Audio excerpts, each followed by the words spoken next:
शुमाली कश्मीर के जिला कुपवाड़ा में कोविड वैक्सीन के साथ साथ टेस्टिंग का अमल भी जारी है। वहीं दूर दराज इलाकों में भी लोगों को टेस्टिंग की सहूलियात फराहम की जा रही हैं।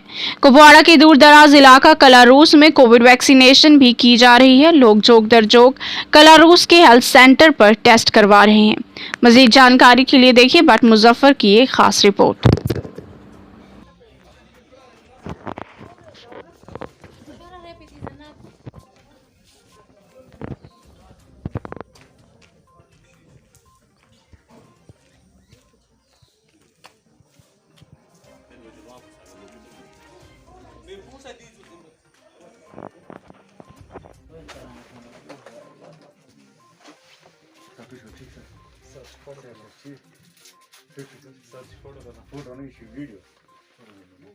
वीडियो कैसे मुश्किल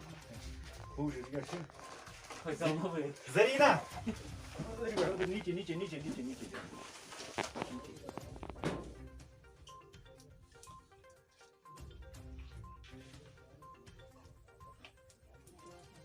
लतीफ हम क्या है ये जात कालस कटारिया कालस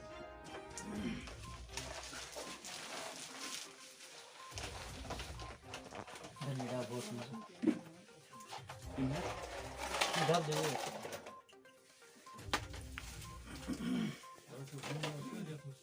ठीक है ना तो लेफ्ट हो ना कैची आता मग म्हणते बस यो पर्यंत आमची तुमचं क्या जात